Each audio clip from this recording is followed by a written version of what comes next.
LadyLucidity ASMR.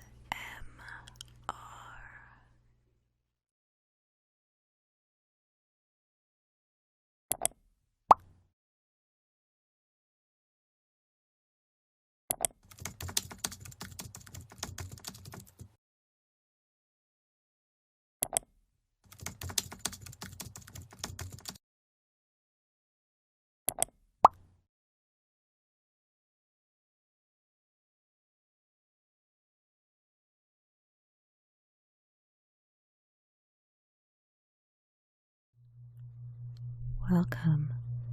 Your tutor knows that you are waiting to join the call. Please wait while Hello, hello. Yeah. I can see you all coming in now. Yep. Yes, hi Darren. Hi. Oh, hello Rachel. Yep. Glad you could all make it on time. Just going to double check against my list that you're all here.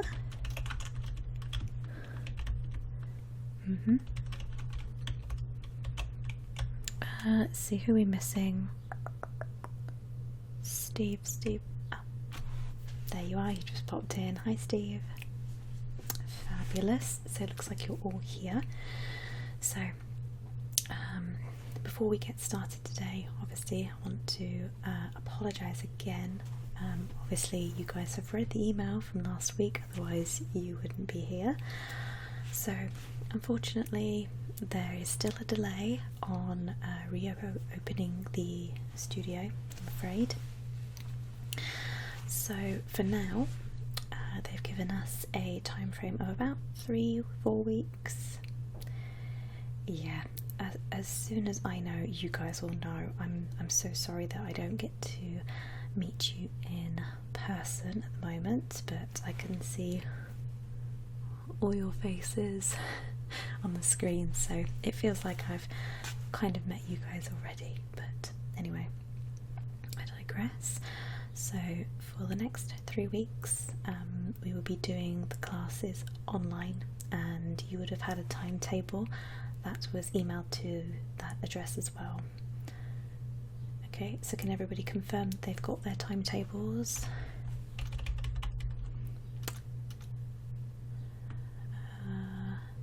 Yeah, I'm seeing a lot of thumbs up. That's good. Okay, so everybody's got theirs. That's fabulous. Okay, so guys, today we're going to be doing obviously lesson 1, and that is around shading and light work. Okay, so something really simple, nice and easy to get you started in the basics. It's also something that you guys can follow along at home with really easily. So yeah, you would have had all your portfolio stuff from our introductory video. So what I'm going to do now is I'm going to share my screen with you guys.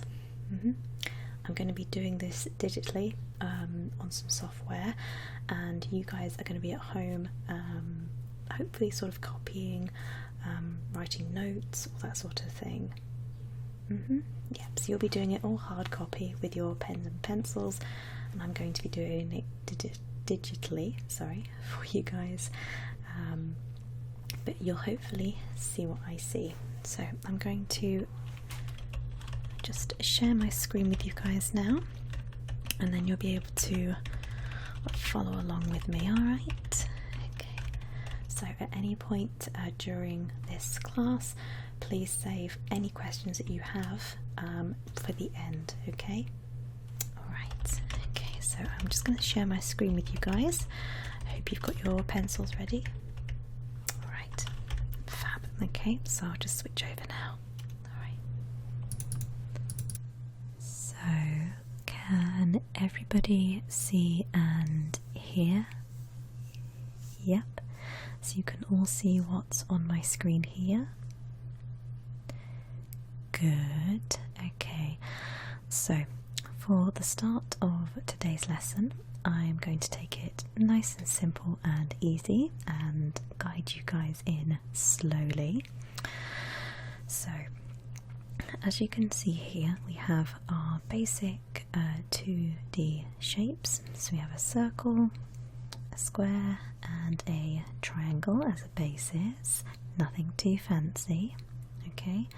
And today we're going to be talking about light and shading, okay?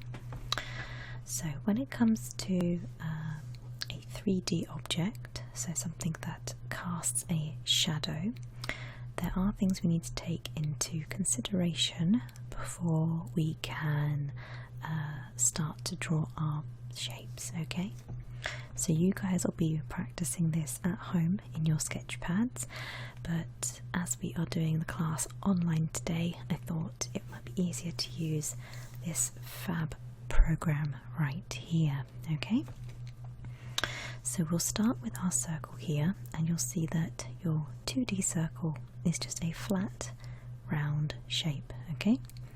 Whereas your 3D form circle has a surface to it, and because of the shading and the light and dark areas, it is a sphere, okay? So what I mean by your light and your dark areas, when we are talking about shading, you need to know where your light is coming from, be it a still life painting or drawing, or something that you have completely made up yourself. Even in a fantasy setting, it will still have a light source of some sort, okay? So for this, the light is hitting in this direction here, so this kind of motion. So if your light is hitting here, then your shadowing will be behind here, and depending on the height of your light, your shadow can be longer or shorter depending, okay? So if this was later in the day and your light was up here towards the top, then I would expect the shadow to be a little bit longer, and again a little bit longer if your light was sort of here, okay? So it's all about direction, alright? So just get rid of those for you guys, okay? So I'm going to use this as an example, and this is very, very rough, but I'm just going to increase the size on here. Let's have a little go. So we need it about, yep, that'll do, because I'm just block shading. So again, depending on where your light source is, it can be coming from that side, or it could be coming from the top. In that case, you would have it sort of down here, and then you'd have a shadow down underneath there, okay? So we'll move on to your square now, alright? And let's just put that down to a better size, there we go. This is your square, your average four-sided 2D shape. Next it moves on to a cube, which makes it 3D. Now obviously there are many ways to make something into a three-dimensional object, and we will be going into more detail about that in a later class, but for now I'm just going to give you some very basic lines here. So something like that. Obviously my angles are not perfect because I'm doing this on a computer, but you get kind of the idea. Alright, so ideally you want these two lines to be parallel with each other. Alright, and on this example here you can see that the light is coming from down this direction this time, so the shadow is cast behind the object, okay? So if for example my light was coming from this direction, the opposite, you would want your shading to be on this side here. It's on this very corner here, and depending, you could also do a little bit of shading in this top corner if the light is quite low, if it's focusing on this bottom corner here, okay?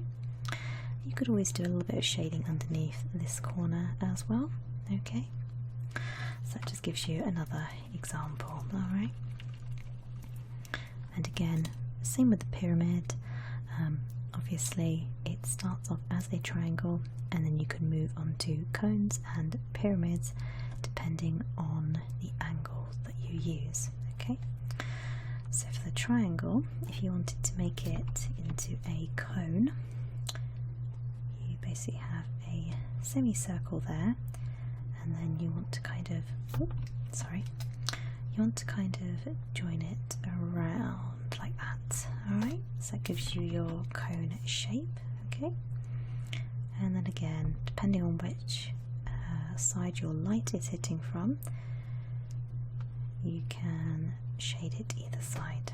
Okay, so just get rid of those. If you want to draw a pyramid, so a little bit trickier because of the angles for this one, but bring them into a point and then try and just draw a line down like that. So again, you get the idea. And then if you want it to be a square based rather than a triangle, you would again bring your two lines in like that. But again, that is something we'll be going over more later on. Okay, and then of course you've got your cylindrical shapes and your more fancy kind of shapes. Okay, so obviously these are mainly straight lines and the occasional curve, but I hear you say, if you want to try and shade something or give it a form that is, say, an unusual shape. So let's go over here and let's have a, okay, so say you had a tin or a jar or something like that. Sorry, my tablet is not what it used to be, so you'll have to forgive me. It's a little bit old and sometimes doesn't quite draw how I want it to. There we go. So this is our 2D shape and we want to make it 3D. Okay, so my light is going to come from here, okay, which means my shadowing is going to be down this side. However, because this is a hollow object, we're going to need to do a bit more on the shading side, technically. Okay, so you could do a bit of shading down here in this corner here, okay, and you could even do a little bit of opposite shading. So what I mean by that is your light will hit the side of your can and it will bounce into this corner here. Now in here, this little pocket is where you're going to have a little bit of shadowing because the light cannot reach that inside bit there. Okay, are you guys following? Yeah, okay, good, so you know what I mean. And by all means, if you log off tonight and you go look at a vase or a tin of baked beans that you've emptied out, look at where the light hits it.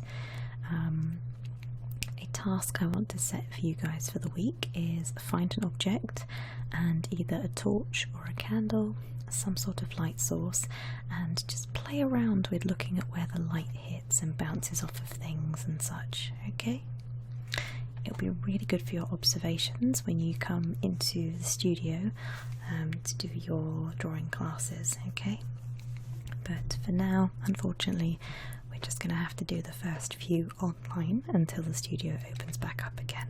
Alright, so that gives you a basics of your shading for different shapes and form styles. Okay, so I'm just going to get rid of this and we're going to go briefly through the types of shading or blocking that you can use. Okay, so each of you will eventually have your own styles by the end of this, and you'll all be shading and blocking in your own way. But just to give you some examples on how you can do this, so I'm going to use the square for this one, I think. Okay, so if you're doing shading, you can shade in dots, so very sort of Andy Warhol. You can do them haphazardly, or you can do them in rows, anything to get your shadowing. Okay, So the next thing you can try, which obviously is very popular and you've probably already seen me do it myself on here just now, is gradient shading or shading in lines. So this is a perfect example here on this cube. So basically you'll be blocking it out and then it will be getting lighter or darker depending on where your light source is, okay? So if I was going to just shade this square in, so very straight sketchy lines, okay? Okay, a little bit messy, but there we go. So some good just freehand expression sketching. Okay, so that's another way of doing it. Another popular way that a lot of cartoonists and illustrators use is cross-hatching. So cross-hatching is literally using lines to fill in or block out certain areas. So I'll use it on this example here. I'll just change my colour so you guys can see it a bit better.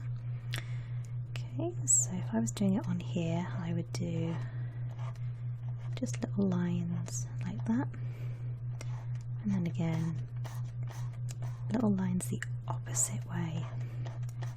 Okay, so again you'll be able to do this much neater than me, but it gives you an idea of different ways that you can use texture, especially when you're drawing, to highlight shadowy areas. Okay, so I'm just going to move on to this slide very briefly, and you'll see here that there are some more complicated shapes and even the classic head shape.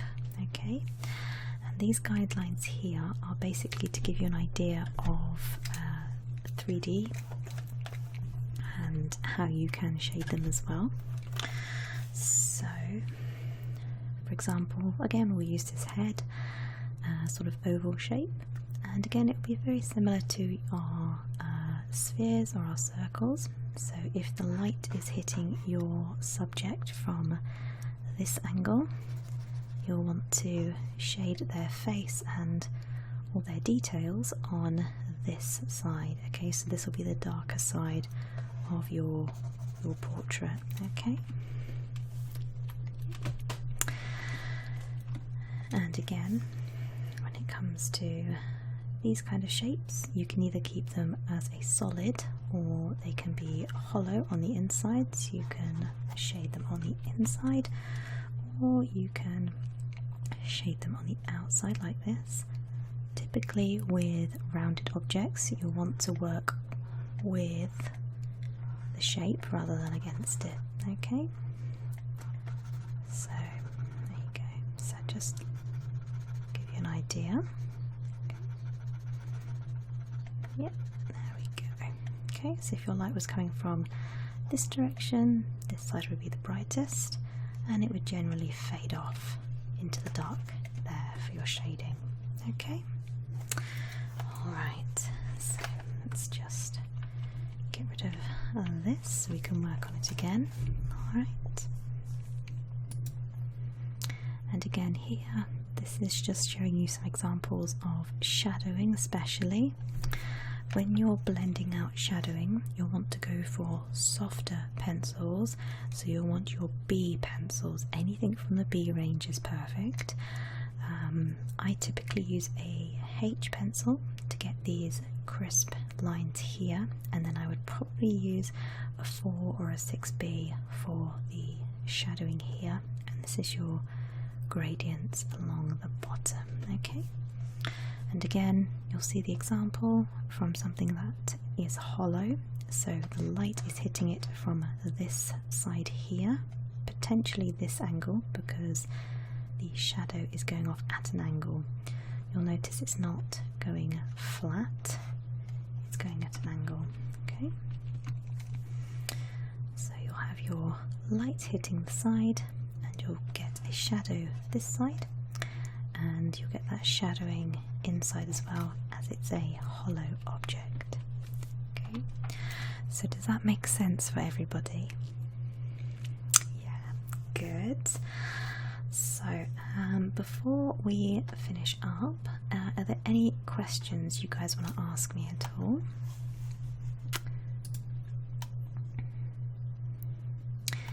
Yes, we will be going into more detail about this in next week's class, but I just thought I would give you guys a start of the basics, and then you can test them out for yourselves at home. So what I would like you guys to do this week, if you could get it to me by Thursday evening, that would be fabulous. Friday morning at the absolute latest, okay? So I can have a little look and mark. I would like you guys to get a torch or a light source of some sort, okay?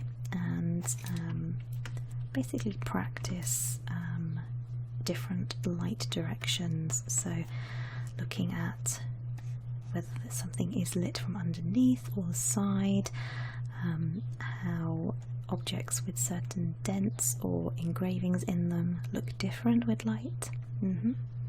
I'd like you to do a few little sketches, nothing too elaborate, maybe sort of 3 or 4, just very small ones of your basic shapes and maybe some of your more elaborate shapes. So if you could try and do something like this with a hole in the middle, or something like that, something with a double layer to it, okay?